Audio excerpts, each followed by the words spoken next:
Okay, so hello guys. Welcome to Engineer Jeremy Tutorials. So sa video na to is pag-aaralan natin ang about sa analytic geometry. So saan nga ba nag-start or ano nga ba ang analytic geometry? So ang analytic geometry ay isa sa mga sa pinaka-importanting invention pagdating sa mathematics. Kasi sa analytic geometry, nagagawa nating i-relate ang algebra sa geometry. Kasi pagdating sa analytic geometry, pwede nating i-graph yung mga functions natin sa algebra sa Cartesian coordinate system natin. In which, in that Cartesian coordinate system, makikita natin kung ano nga ba yung magiging form ng curve ng isang function. So, sa analytic geometry, pwede rin tayo ditong mag-graph ng different shapes gaya ng circles, triangles, or quadrilaterals in which igagraph lang natin yung kanilang mga endpoints and then doon na natin makikita yung shape nila. So bago tayo mag-start ng formal discussion ng analytic geometry, so let us discuss first kung ano ba yung tinatawag natin na Cartesian coordinate system. So ano nga ba ang tinatawag natin na rectangular coordinate system? So ang rectangular coordinate system, ito ay dalawang perpendicular lines. Ito ay two perpendicular number lines in a plane that intersect at the point of each line. Okay, so may dalawa tayong perpendicular number lines. So isa is vertical at saka isang horizontal. Okay, so dalawang perpendicular lines ang meron tayo sa ating rectangular coordinate system. So in drawing a rectangular coordinate system, meron niyang dalawa. So isang vertical or patayong line. Ayan. Sa example yan yung ating vertical line. At saka meron din yan na isang horizontal line. So dalawa ay isang horizontal line naman dito. In which yung dalawang line na yan, they intersect each other at 90 degrees. Okay? So they are perpendicular, therefore they intersect at 90-degree angle. Okay? So the point where the number line intersect is called the origin. Kung saan nag intersect yung dalawang number line dito sa point na to, ito yung tinatawag natin as the origin. So yung origin na yan, syempre mag-start yan sa 0 yung origin na yan.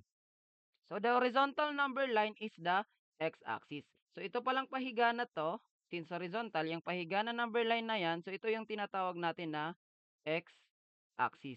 Meanwhile, the vertical number line, yung vertical naman, itong patayo, so ito naman yung tinatawag natin na y-axis.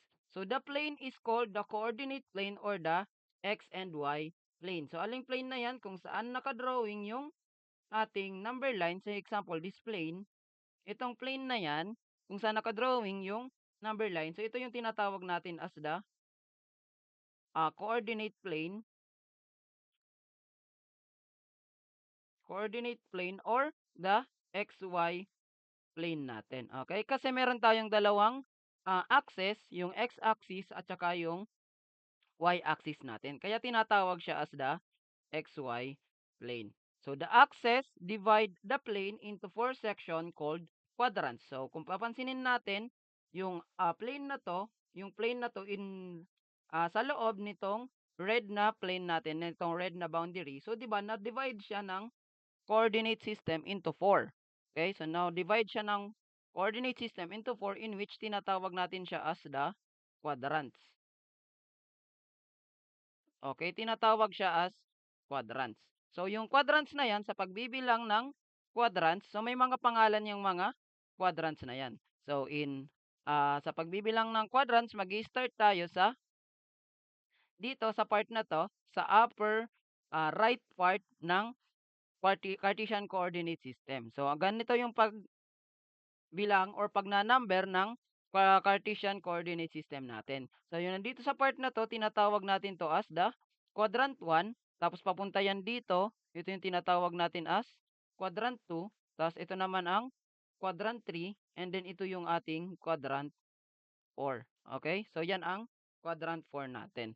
So this is also called the Cartesian coordinate system in honor of its inventor René Descartes, a French mathematician. So bukod pala sa rectangular coordinate system, tinatawag din to as Cartesian coordinate system. Now, since this is a number line, so sabi natin this is a number line, so therefore pwede tayong maglagay ng mga numbers dito sa ating Cartesian coordinate system. So going to the right, so start tayo sa x-axis.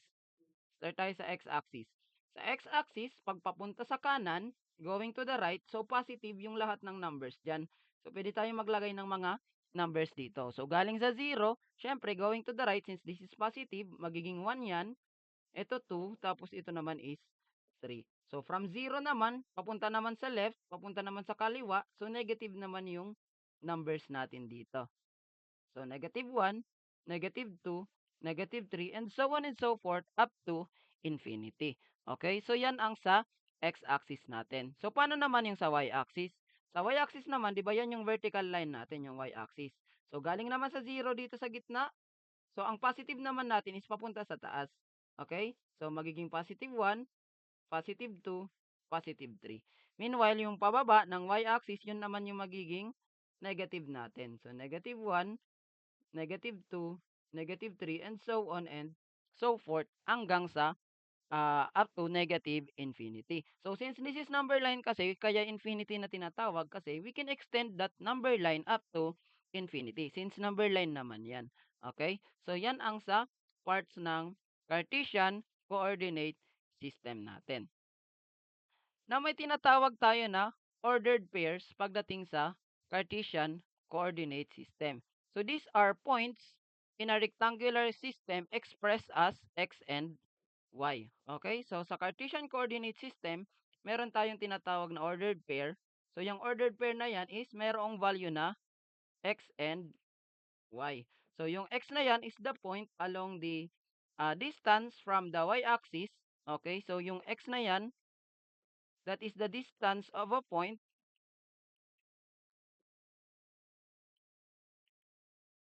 from the y-axis. Meanwhile, yung y na to, itong y naman na yan dyan, so ito naman yung distance ng point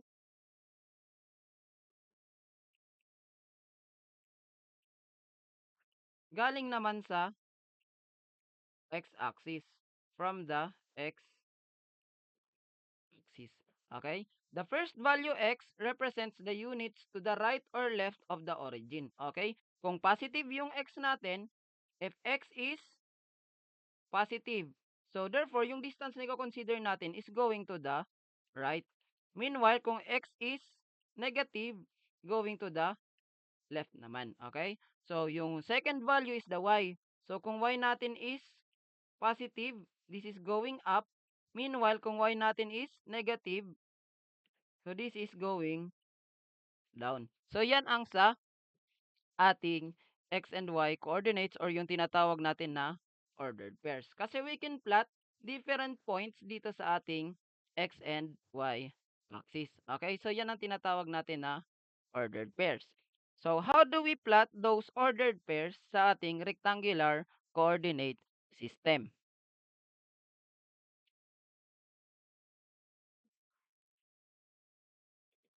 Okay, so yung example, we have different points. So, for example, meron tayong different points and each point, ipa-plot natin sa Cartesian coordinate system. So, example, plot the points,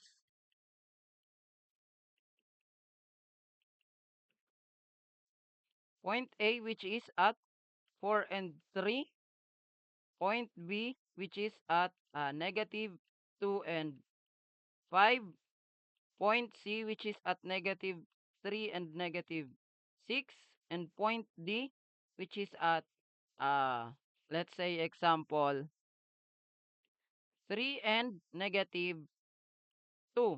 Also plot point E and F at 4 and 0 and 0 and negative 3. Okay? So how do we plot these following points? So pag plinat natin yan, bago tayo mag-plot, let's draw first our Cartesian coordinate system. So sabi natin meron yang x and y axis sa plane natin.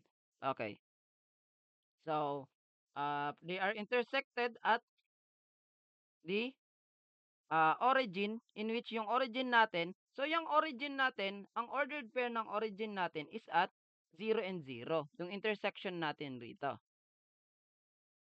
So the intersection here, dito sa point na to, so yung point na yan, yung origin natin, so yung ordered pair dyan is 0 and 0. Bakit 0 and 0? Kasi tumama siya sa x-axis, along the x-axis siya, di ba? Along the x-axis, also along the y-axis yung ating ordered pair or kaya yung point natin. Okay.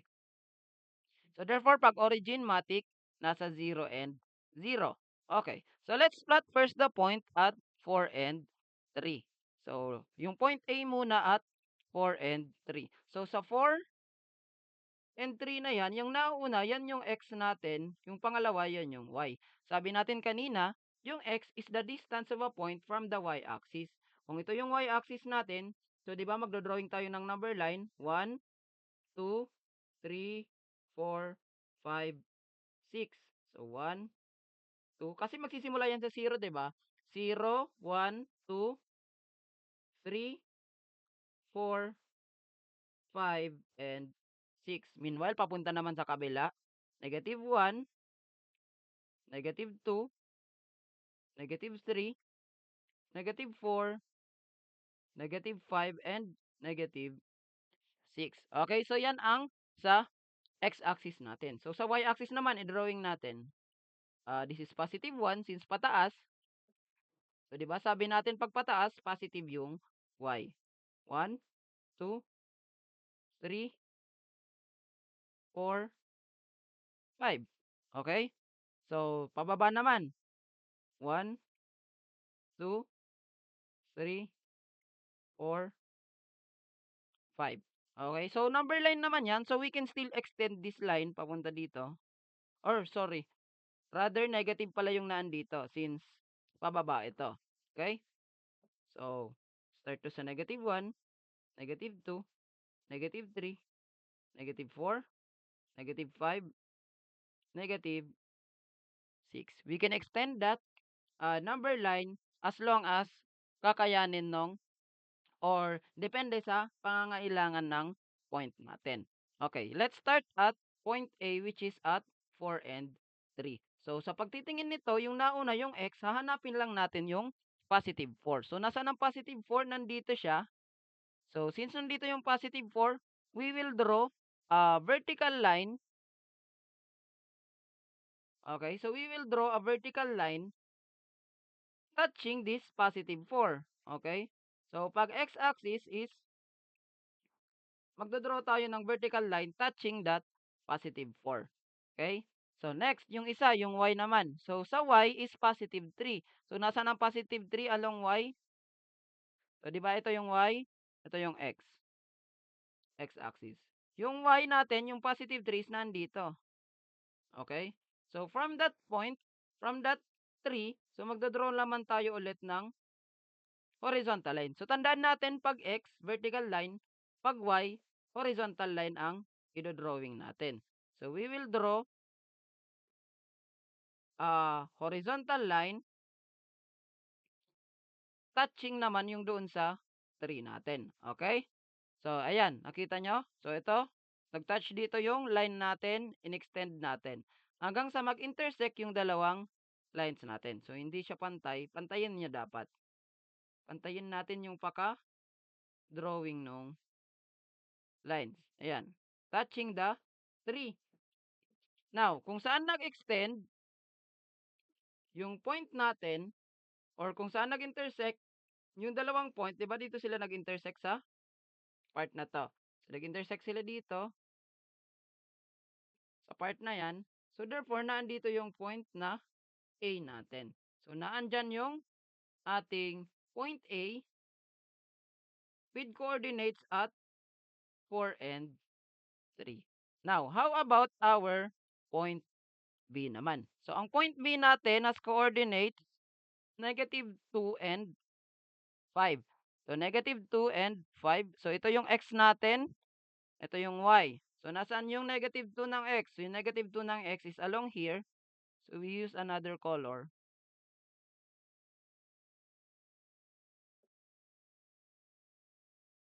So, ang negative 2 is nandito. So, draw tayo ng vertical line along negative 2. Okay, ano yung isa? Yung isa is positive 5. So, nasa ng positive 5 na andito sa taas. Okay, yung positive 5 is na andito sa taas. Draw ulit tayo ng another horizontal line naman since along the y-axis naman yan. Draw naman tayo ng horizontal line dito. So, kung papansinin nyo, they are not yet intersecting, pero we can extend this line. Itong line na to, pwede naman natin itong i-extend. So, extend natin dyan hanggang sa makita natin yung kanilang point of intersection. Now, kung saan sila nag-intersect, dito sa point na to, so, naandyan yung point B natin. So, point B is here with coordinates at negative 2 and 5. Okay, dito naman tayo sa ating point C. So, nasa ng point C? Negative 3 and negative 6 yung kanilang ordered pair. So, hanapin natin yung negative 3 ng x. So, tandaan natin lahat ng nauna dyan is x. Yung sumunod is y. So, nasa ng negative 3 ng x na andito. So, drawing ulit tayo ng negative 3. Ayan, nandyan yung negative 3 natin. Nandito yung negative 3. Now, nasaan naman yung negative 6? Yung negative 6, kung papansinin nyo, nandito sa baba. So, drawing ulit tayo ng line. Crossing that negative 6. Ayan, ito yung negative 6 natin. Kung saan sila nag-intersect, di intersect at this point. Diba, nasa point na yan nag-intersect yung dalawang point natin. So, therefore, the point of intersection is naandito. Okay? Naandito yung point natin since dyan sila nag-intersect. So, ito yung ating point C at negative 3 and negative 6. Okay. Point D naman. Yung point D, let's try to draw our point D at 3 and negative 2. So, nasaan ang positive 3? Kung papansinin nyo, ang positive 3 is along here. Diba? Nandito yung positive 3 ng x natin. Nandyan yung positive 3 sa green. So, drawing tayo ng vertical line indicating na yan yung distance from y-axis up to the 3 natin. So, yan yung distance. So, nasaan naman yung negative 2? So, yung negative 2 is naandito sa point na to. So, drawing rin tayo ng horizontal line along the negative 2. Now, saan sila nag-intersect na point? So, dito nag-intersect yung dalawang lines, dalawang construction line na ginawa natin dito sa point na to. So, therefore, itong point na to, yung point D natin with coordinates at positive 3, coordinates at positive 3 and negative 2. Okay? So, dyan nag-intersect yung point natin. Now, dito tayo sa point E. Ang point E, kung papansinin nyo, okay, so kung papansinin nyo ang point E, meron siyang value ng x pero walang value ng y. So, therefore, kung nasaan yung value ng x, nandoon yung point natin. So, naandito yung point natin at 4 kasi hindi naman siya gagalaw sa 0 ng y natin. Kasi 'di ba nandito yung 4, nandito sa 4, yung andito sa line na to yung 4. So, yung y natin is along 0. So, yung 0 natin sa y is naandito lang. Nandito yung 0 natin sa y, nandito yung 4 natin sa x. Now, kung saan sila nag-intersect, which is here, naandun yung point natin. So, therefore, naandito yung point E natin with coordinates at 4 and 0. Meanwhile, yung F natin at 0, so yung kung 0 naman yan, so dito naman yung 0. Di ba nandito yung 0 ng along x? So, yung 0 kasi is nandito sa gitna. So, naandito sa gitna yung 0. Ayan. So, nandyan sa gitna yung zero na yan. So, ito yung zero ng x natin. So, nasaan yung y? -3 nandito sa point na 'to. So, tandaan nyo lang kung may makita kayong zero yan, this point lies along the axis. Okay? So, naglalay sila dun sa either x-axis or y-axis. Now, if zero yung y, if y is zero, so nasa x-axis ang point. Meanwhile, if x is zero, nasa y-axis naman yung point natin. Okay? So, gaya nito, since nasa zero, zero yung x natin, may value yung y, so yung point natin is along the y-axis. So, therefore, nandito sa point na to yung point F natin with coordinates 0 and -3. Okay? So, that's how we plot those lines sa number line natin. So, before pala natin malimutan, so balik tayo rito. So, kung papansinin nyo, merong sign yung bawat quadrants natin. So, sa quadrant 1, papansinin natin na yung ordered pair natin is both positive. Kasi positive along x tapos positive along y. Pagdating naman sa quadrant 2, negative yung x, positive yung y natin. Kasi negative yung x dito, tapos positive yung y. Sa quadrant 3, pansinin nyo na, yung x natin is negative, yung y natin is also negative. Therefore, parehas negative yung dalawang yan. Meanwhile, sa quadrant 4, positive yung x, yung y natin is negative. So, yan yung pagde-determine natin kung ano yung points kung anong quadrant naglalay yung points natin. Say example, dito.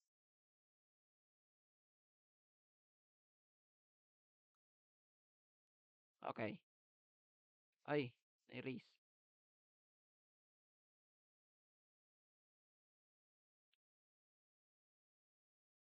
So, determine kung anong quadrant naglalay yung mga points na to. So, pansinin natin yung A, they are both positive.